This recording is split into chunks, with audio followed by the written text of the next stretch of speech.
Now let's make a map showing the boundaries and access routes for this parcel of Maine Bureau of Parks and Lands property. I've downloaded the Maine Conserved Lands layer from the Maine Geo Library. Quick refresher on that, Maine Geo Library, maine.gov, data, data catalog, Control F or scroll through looking for conserved. Maine Conserved Lands, download either one of these using one of these icons. Unzip that and place that in your working folder, and now you can just double click on that and there is Maine Conserved Lands right there, and there's your polygon. Now when you add a layer to your map canvas here, it should also go into your map document here, which is the one that you export. If it does not, this refresh button here will bring it in. Now of course the object of the game here is to see the boundaries and what's underneath on the air photo, so we're going to have to change the symbology of this layer. We do that by double-clicking on this color swatch here, clicking on Simple Fill, Fill Style, No Brush. We can also set that to be completely transparent. Both do the same thing. You don't have to do both. But then we want to set the stroke color, which is the outline, to something that will stand out. And I like to use a bright yellow for boundaries like this. You can experiment with different colors. Pink also stands out quite well. Red is okay against an air photo. And I often use red for roads, so I don't like to use the same color for lines that mean different things. While we're working on this, we can hit apply and see what it looks like, and that's okay. We can try a dashed line. Apply. That looks pretty nice too. But I think I'd like to stick with a solid line here, so apply. I can try thicker, thinner, try different things, see what works for you. I think 0.46 is going to do just fine. Okay. Alright, so let's pop back to our map here and refresh it so it looks as it should. And let's go ahead and zoom in a little bit, make sure that we have all this zoomed in to the most we can. And using the scroll wheel doesn't always work. You see how it wants to zoom in too much? Let's go ahead and use our magnifying glass. Click, hold, drag, release the box. There we go. Let's see how that does. We're going to match to the map extent, and there it is. Now let's add some labels. That's the add label text here. Click, hold, drag a box about the size you want the label to be. Then we're going to replace this placeholder text, and lorem ipsum is a common placeholder used in typesetting, and we're going to just say turn to show where you have to turn off the St. Francis Road, which we will label right after this. Now I want this font color to show up well against this air photo, and yellow is a good color to do that, so I'm going to pick a very bright yellow. Okay. Now that's a bit small for me, so I'm going to click on font here and I'm going to change that to size 14. Okay. Now if I click off somewhere, that deselects it, and I can click on it again. I can move it around and see that is where I want that label to be. And I don't mind if it overlaps that road because we don't care about that. We're not going that way. This is a map for how to get to Debuli. So turn here. And I'm not going to say turn left or turn right because you could be coming at it from either direction. I just want the reader to know that that's where to make the turn, and there is a sign there.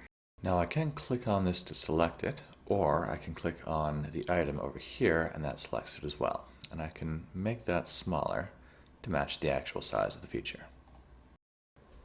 Now there's actually two ways to get into Debuli here, and this is to the northern working area. It does not access these ponds, and then there's this other southern access road, which is actually the main access on the public maps.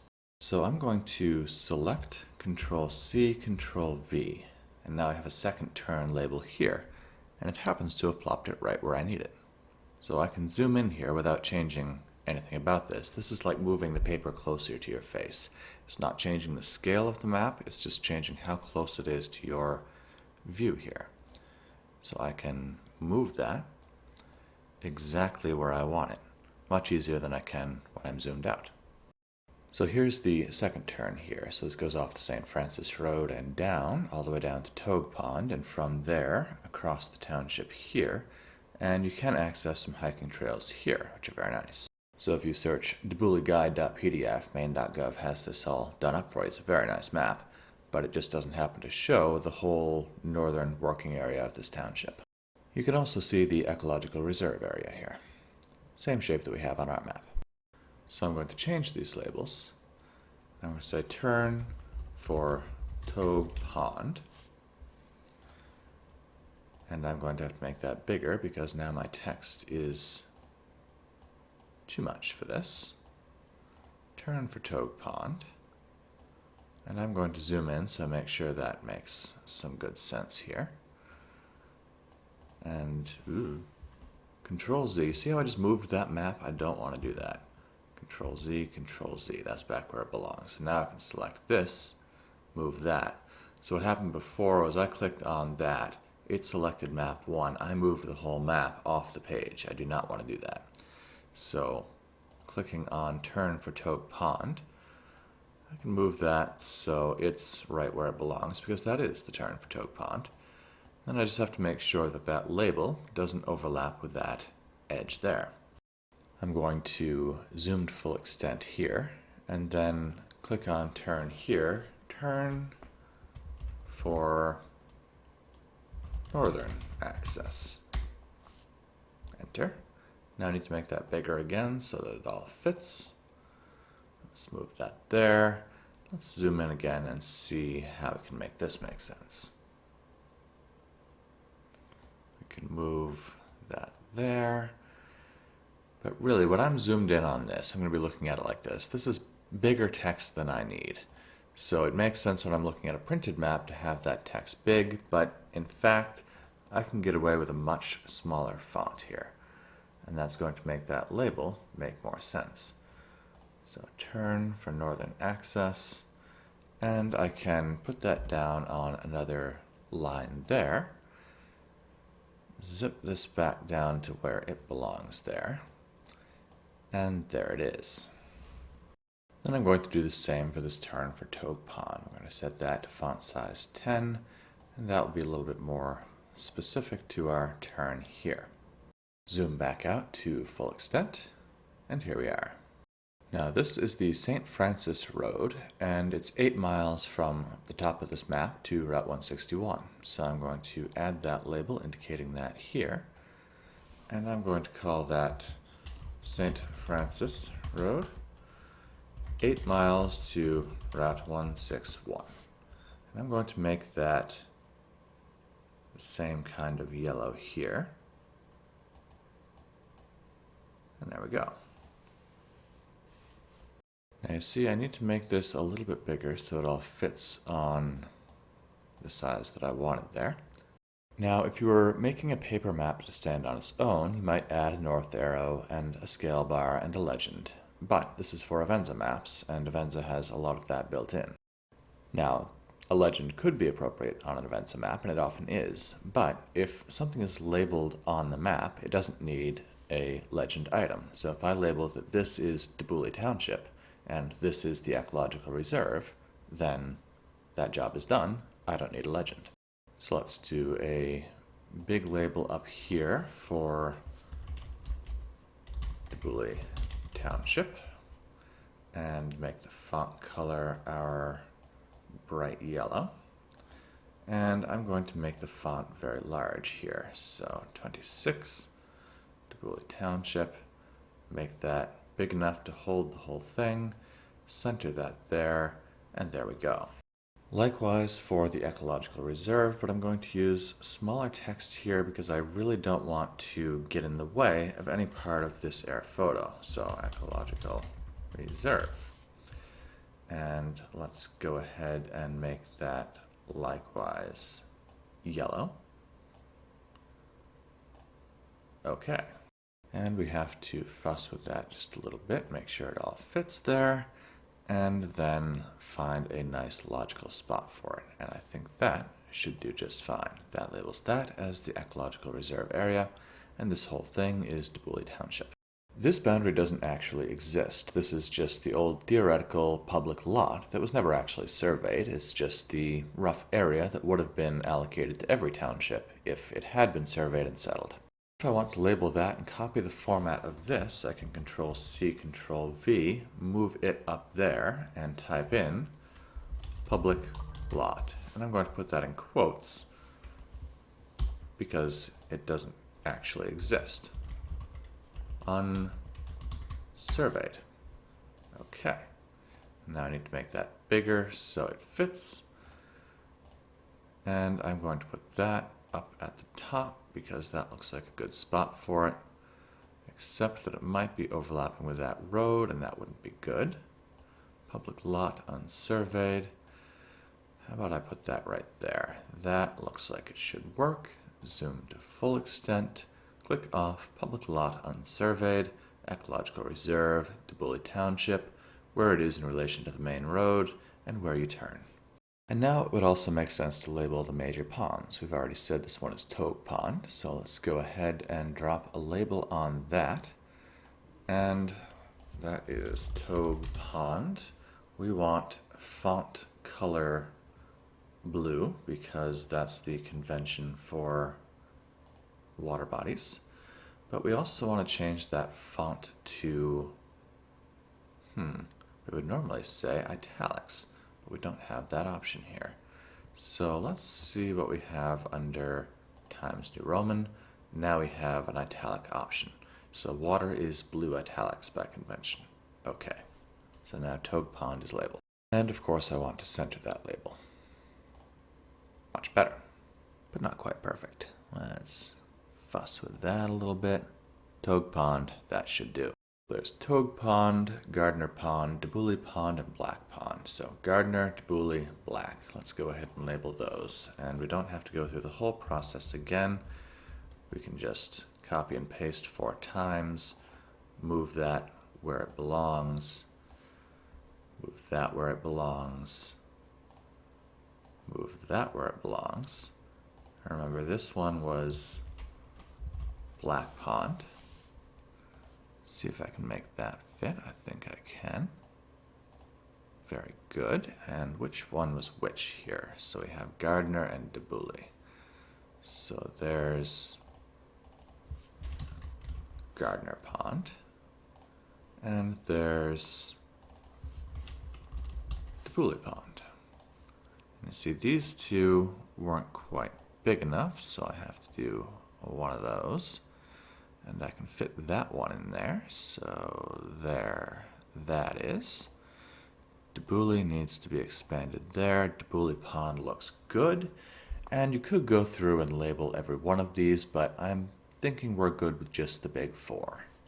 So this is a beautiful map, and it has good features like where the campsites are, where the lean-tos are, where the boat launches are, where all these features are, has hiking trails, has the ecological reserve. Why in the world would we even want to make a map that looks like what we just made?